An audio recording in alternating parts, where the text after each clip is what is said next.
Assalamualaikum warahmatullahi wabarakatuh. Yuk belajar ekonomi lagi dengan Bu Anda. Kali ini kita akan membahas materi tentang penggolongan akun dan kode akun. Penggolongan akun itu ada dua secara garis besar. Yang pertama, akun real yang terdiri dari harta, utang, dan modal. Akun nominal terdiri dari pendapatan dan beban. Akun real yaitu terdiri dari harta atau aset atau aktiva. Harta ini dibagi lagi terdiri dari harta lancar yaitu atau current aset, harta yang mudah dicairkan yang terdiri dari kas ini uang tunai. Piutang usaha berarti ini tagihan kepada orang lain. Piutang wesel tagihan kepada orang lain dengan surat perjanjian. Surat berharga. Perlengkapan. Beban dibayar di muka. Artinya beban dibayar di muka kita belum merasakan manfaatnya atau barangnya belum selesai tapi kita sudah bayar duluan. Harta tetap. Fixed asset. Harta yang digunakan untuk operasi perusahaan dan mempunyai masa manfaat 1 tahun atau lebih. Contohnya, tanah, kendaraan, peralatan, gedung, mesin. Investasi jangka panjang, long term investment, yaitu investasi yang dilakukan perusahaan dalam jangka waktu lebih dari 1 tahun. Contohnya, investasi dalam saham dan obligasi. Harta tidak berwujud, intangible asset, harta yang berupa hak-hak istimewa yang dapat menguntungkan perusahaan. Contohnya, goodwill. Goodwill ini karena kelebihan di suatu letak. Hak cipta karena kita menciptakan suatu benda. Hak paten, hak penunjukan untuk mengoperasikan. Franchise yaitu menggunakan nama dari merek lain. Akun real yang kedua yaitu utang liabilitas. Artinya ini ada dua. Utang lancar adalah utang yang harus dilunasi dalam jangka waktu kurang dari 1 tahun. Contohnya utang usaha, utang gaji, pendapatan diterima di muka.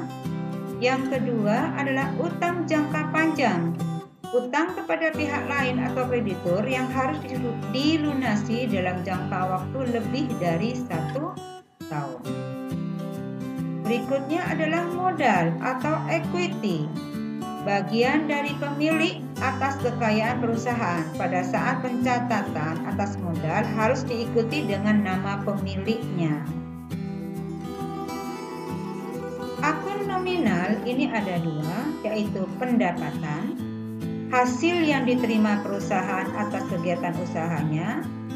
Yang berikutnya yaitu beban, biaya yang dikeluarkan untuk menjalankan kegiatan usahanya. Ini biasanya beban ini kita itu mengeluarkan uang tapi tidak memiliki barangnya tapi hanya merasakan manfaatnya. Contohnya bayar listrik, telepon, dan bayar gaji. Kode akun. Ada kode akun ini pemberian kode untuk memudahkan nanti memposting. Setiap perusahaan menggunakan kode yang berbeda-beda. Yang pertama yaitu sistem numeral, pemberian nomor akun menggunakan angka. Nih ya, aset ini kodenya dari 100 sampai 199. Ini harus diurutkan dari harta yang mulai dari kas sampai ke bawah, sampai ke intangible asset. Ini diurutkan. Utang kodenya dari 200 sampai 299. Diurutkan juga, modalnya mulai dari kepala 300, pendapatan dari kepala 400, beban dari 500. Jadi semuanya harus diurutkan. Aset, kas ini 100, sudah kas misalnya piutang usaha berarti 101, nanti piutang wesel berarti 102, utang juga demikian. Utang usaha pertamanya 200, utang gaji 200, misalnya utang telepon nanti 202, demikian. Jadi harus diurut. Yang berikutnya adalah sistem desimal, yaitu pemberian nomor akun menggunakan dasar angka 10 digit 0 sampai 9. Ini contohnya, ini harta, ini angkanya boleh dari 0, boleh dari 1, terserah kita mau pakai yang mana. Harta lancar ini mulai dari 0 atau dari 1, silahkan. Kasnya juga dari 0 sampai 1 juga silahkan. Berarti karena harta ini adalah angkanya 1, kebetulan ibu pakai yang 1. Harta lancarnya juga pakai angka 1. Kasnya ini dari nomor 1, maka kas kodenya 111. Piutang usaha. Piutang usaha ini kan di bawahnya kas. Ini juga masuk golongan harta. Maka ini piutang ini dari harta ini 1.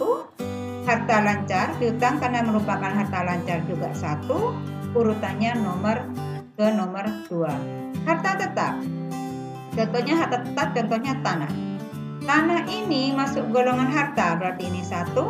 Harta tetap ini nomor 2, berarti ini 2. Ini nomor harta tetapnya, ini nomor tanahnya. Jadi ini 1, ininya hartanya. Ini harta tetapnya 2, tanah nomor 1. Yang lainnya sama ya caranya seperti ini.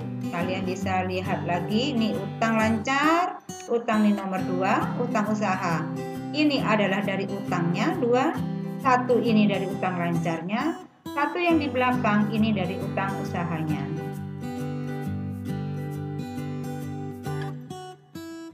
Yang ketiga, sistem mnemonik, yaitu pemberian nomor akun menggunakan huruf. Contohnya kas menggunakan HLK. HLK itu berarti harta lancar kas. Terserah kalian mau menggunakan seperti apa. Sistem kombinasi angka dan huruf. Contohnya kas menggunakan K01. K itu berarti kas, 01 itu hurufnya. Persamaan dasar akuntansi. Persamaan dasar akuntansi yaitu aktiva sama dengan pasiva atau aset sama dengan liabilities plus ekuitas. Aset ini kan kata lain dari aktiva. Pasiva ini dibagi 2, yaitu liabilities dan ekuitas. Contohnya, membeli gedung seharga 300 juta yang akan dibayar 2 bulan kemudian. Maka akun yang terpengaruh adalah gedung dan utang. Jadi nanti ini gedung dan utang harganya sama, angkanya juga sama. Keseimbangannya adalah aktiva sama dengan utang. Maka akhirnya aktiva sama dengan pasiva. Demikian. Wassalamualaikum warahmatullahi wabarakatuh.